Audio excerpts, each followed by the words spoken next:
no matter how busy you are, how overwhelming life gets, you can always find time to declutter. But sometimes it helps for you to have strategies in your arsenal to help you declutter faster. So that is what I'm sharing in today's video.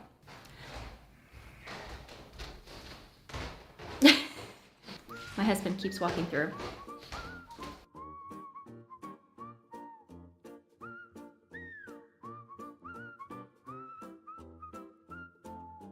So in today's video, I'm sharing 10 tips that can help you speed up the decluttering process by 20, 50, or even 80% so that you can stop stressing out about clutter, and at least that will be one less thing to worry about in your busy life. Sounds too good to be true? Let me show you how. Let's dive in. My first tip for you is to stop the inflow of clutter. And I say this because it seems like it should be a no-brainer, but it wasn't at all for me. So when I first started decluttering, I was getting rid of my clutter in two main ways. I was either selling it online or I was donating it to the thrift stores. And after I would drop off these huge loads of clutter, I always went inside to just take a peek. I inevitably found a bunch of good stuff to bring home, and I would alleviate any guilt that I felt by telling myself it's not a big deal because if I decided I didn't like it, then I could just go ahead and sell it online. But what I was really doing was slowing down the decluttering process and putting more burden and extra work on myself. It's like trying to drain a pool that has a fire hose gushing into it. So if you're someone who tends to engage in retail therapy, or has a shopping addiction, or thinks they're being frugal and can't resist a good deal, you need to find ways to help you curb your shopping and stop that inflow of clutter to see faster results. And if you need help with this, don't worry, because I have a ton of blog posts and videos that can really help you with that. I will make sure to link them down in the description box below for you to check out if this is something you struggle with. I think they're vacuuming the staircase outside and slowly coming up. Sorry if there's like extra noise, guys. This is like a make it work moment. Tip number 2 when you're short on time is to do a simple trash sweep. This is also known as good old-fashioned trash bag therapy. All it takes is just grabbing a garbage bag and walking around your house and start tossing out stuff that is literally trash. So here we are in my entryway, and because this is a place where there are a lot of flat surfaces, clutter can collect here very, very easily, especially since it's right when you come in the door. It's easy for my kids to just stuff and forget about it. So what I'm gonna do is just take the garbage bag and start tossing stuff that is trash into it and get it out of here. So back here in this little bucket, what I have is some stuff that we would need when we go out. And what happened is when we moved to Germany, I wasn't familiar with the brands, and my sons have eczema, so it took us a while to find sunscreen that was compatible with their skin and didn't give them any breakouts or anything. So when we went to Spain, we did finally find a brand of sunscreen that worked really well for their skin. And so what that means is now I can get rid of these other sunscreens that are like half full, half used up, because we would now stick to this brand instead. So we're just gonna toss these. Okay, so now here we are in my office, and I'm gonna take a look at the bookshelf and see if there's any trash on here too, because just like these other flat surfaces in my entryway, trash can also tend to collect here. Old schoolwork. Are you kidding me? This is not my son's work. This is his classmates' homework. My son brought home someone else's paper clutter for me to declutter. I quit. That is too funny. I'm sure that when they were seatmates, her stuff just got kind of mixed in with his, and he ended up bringing it home and we just didn't realize. So I can tell that this is old work, so this is going to go in the trash as well. Wow, we only went really quickly through those two spaces, and look how much stuff I already got for us to declutter.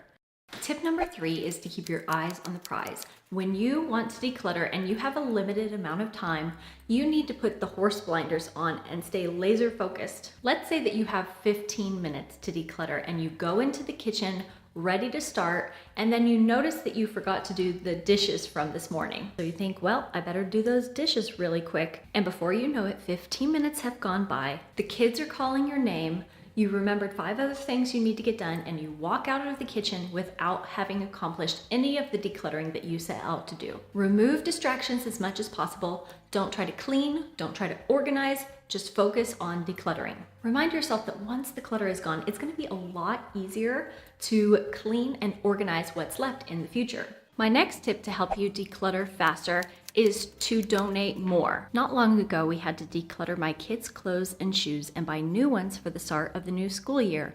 And in the past, I've sold kids' clothing in bulk on Facebook Marketplace or on eBay, but this year we've had a lot going on, and so I decided I was just going to donate the clothes that were in good enough condition and recycle the rest. I'm a huge fan of sustainable decluttering, but when you are really overwhelmed, you don't want to pile even more checkboxes on your already overflowing to-do list. Don't put your stuff on a pedestal above your own mental health and happiness, because in the end, you and your peace of mind are more important than the stuff that you own. My next tip to help you declutter faster is to use the 80-20 rule, and this rule is also known as the Pareto principle. And this rule states that 80% of your results come from 20% of your efforts, and it applies to so many areas of life, and your home is no exception. This can translate to things like 20% of your habits contribute to 80% of your productivity, or that most people wear 20% of their wardrobe 80% of the time. So how can you apply this rule to help you declutter faster? Well, one way to use this principle is to tackle the high impact areas in your home. It might mean clearing visual clutter off of flat surfaces that are highly visible, like your kitchen countertops, bookshelves, or your dining room table, so that you give your eye a chance to rest. And if you know statistically that you are only using 20% of your wardrobe 80% of the time, then maybe that's just the kick in the butt you need to start letting go of some of those clothes. And that brings me to my next tip, which is to be ruthless. So here we are now in front of my wardrobe, which is pretty minimal already. I have around 80 pieces that I mix and match throughout the year to create a lot of different outfits for my minimalist wardrobe. But even I, who consider myself pretty minimal, still have things that I have been avoiding decluttering in my closet. So today I'm going to take care of that. When people ask me how to know if they should declutter something or not, here's my response. If you have to ask yourself if you should keep something, then you probably should declutter it. If it's not a clear yes, then it's a no. For example, now I'm going to pull out this work blazer, and this item has been a little bit sentimental for me because I think it's the last that I have from when I was a working professional in Chicago. And I kept telling myself if I needed to dress up for a fancy event or a speaking event that I would wear this. But I haven't worn this blazer in 2 years. The last time that I wore it was when I was kitchen shopping with my husband. And I know that if I was given the chance to speak at something or try to dress up for an event, I would choose something that I felt comfortable and beautiful in, and not this that I just feel so ho-hum average about. So I'm going to be ruthless, and I am going to get rid of this blazer. Because think about it. Why would you want to create a life full of so-sos and ho-hum things and maybes when you could create a life where you're surrounded by things that you love and enjoy using? You deserve a life full of yeses. Another decluttering hack that I have for you is to create clutter drop zones. So a drop zone is a designated place where you can quickly and easily drop clutter off when you find it lying around. And maybe you don't really have time to deal with it right at that moment. I have a drop zone for unwanted clothes that I keep as a bag in my wardrobe. And then in my office, there is another drop zone that I call my clutter bucket. One of my followers told me that she calls hers a crap basket, and I can't decide which I like more. No matter what you call it, these drop zones are handy to have around, and they can help teach the rest of your family how to quickly drop clutter off in there as they go as well. Like when my son broke his lunchbox and we had to buy him a new one, he decluttered the old one and dropped it off in the clutter bucket. My next decluttering tip for you is to set a timer. And a lot of people get caught up in this mindset that they think they need to have a lot of time to declutter effectively. In reality, you can still get a lot accomplished even if you only have 15 minutes a day to declutter your home. If you don't believe me, you can go check out this video where I set a timer and I was able to declutter my entire home in 30 minutes. I gave myself 5 minutes in 6 of my most highly trafficked areas, and I was able to get a lot decluttered in that amount of time. Tip number 9 on this list is to use a rehome box. A lot of people know to grab boxes or bags before they start decluttering to separate the stuff that they want into trash, recycle, donate, sell, etc. But I also like to have a box for rehoming my clutter. I don't want to run back and forth putting stuff here and there as I go. I find it a much more efficient use of my time to put everything that belongs elsewhere into one box, bin, or even a tray, and then I declutter that space. And then after I declutter that space, I walk around my home and put the stuff back where it goes. And that really helps speed up and streamline the decluttering process. My final tip for you today is to try and make decluttering fun, because if you see something as fun, you're more likely to want to continue to do that thing in the future. And even if decluttering is hard for you, try not to dwell on the negative aspects and instead focus on the positive. There are plenty of ways that you can make decluttering a fun and positive experience. You could turn on a music playlist that always gets you motivated when you hear it. Or you can promise yourself that if you start decluttering, you get to listen to your favorite YouTuber or a podcast that you've been waiting to listen to, however long you spend decluttering. A lot of people find it really motivating to take before pictures